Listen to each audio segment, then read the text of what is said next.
நீங்க கேட்கிற சீட்டு கிடைக்கலன்னா என்ன செய்ய போறீங்க?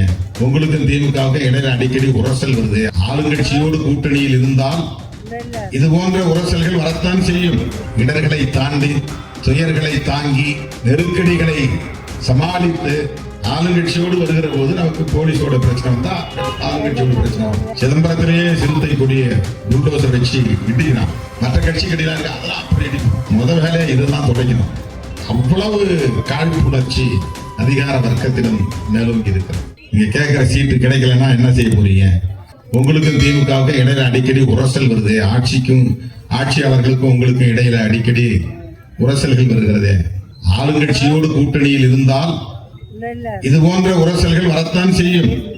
எதிர்கட்சியோடு இருந்தா பிரச்சனை வரப்போகுது. ஆளுங்கட்சியோடு வருகிற போது நமக்கு போலீஸோட பிரச்சனை வந்தா ஆளுங்கட்சியோட பிரச்சனை வரும். ரெவென்யூ அதிகாரிகளோட பிரச்சனை வந்தா ஆளுங்கட்சியோட பிரச்சனை வரும். ஆளுங்கட்சி கூட்டணியில் இருக்கிற போதே நமக்கு அவ்வளவு நெருக்கடியில் இருக்கிறது என்பது உண்மைதான். இன்னைக்கு மதுரை உயர்நீதிமன்றத்தில் அரசியல் கட்சி கொடிகளை எல்லாம் அப்புறப்படுத்துங்கன்னு ஒரு ஆர்டர் போட்டாங்க.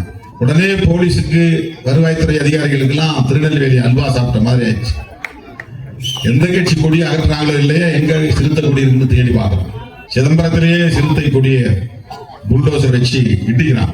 பெரம்பலூர்ல இடிக்கிறான், அரியலூர்ல இடிக்கிறான், கடலூர்ல இடிக்கிறான். மற்ற கட்சி கட்டிலாம் இருக்கு, அதெல்லாம் அப்படி இடிப்போம். முதல் வேலையை இதுதான் துடைக்கணும். அவ்வளவு காழ்ப்புணர்ச்சி அதிகார வர்க்கத்திடம் மேலோங்கி இருக்கிறது. இவங்க எல்லாம் இப்படி ஒரு சக்தியா வளரணுமா? இவங்க கொடி இப்படி 100 அடியில 100 இடங்களுக்கு மேல் 60 அடி உயரத்தில் விடுதலை சிறுத்தைகளின் கொடிக்கம்பம் இந்த மணிவிழாவை ஒட்டி நிறுவப்பட்டது. 100 இடங்களுக்கு மேலாகிவிட்டது.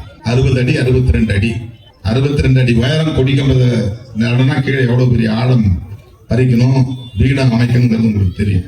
அதுக்கு எவ்வளவு செலவாகும் தெரியும். ஒவ்வொரு இடத்திலும் போலீஸ் வந்து தடுப்போம். அனுமதி வாங்கினியா, அனுமதி வாங்கினியா, அனுமதி வாங்கினியா. ஆனா நாங்க ஆளுங்கட்சி கூட்டணி தான். இதையெல்லாம் எதிர்கொண்டு சமாளித்துக் கொண்டே, போராடிக்கொண்டே ஆளுங்கட்சி கூட்டணியில் நாம் நீடிக்கிறோம். பொதுவா என்ன சொல்றாங்கன்னா, ஏன் அவ்வளவு தூரம் கசப்பு சண்டை, வெளியே வர வேண்டியதானே? இது சராசரி மனிதர்களின் சிந்தனை. இது அரசியல் உத்தியாக இருக்க முடியாது.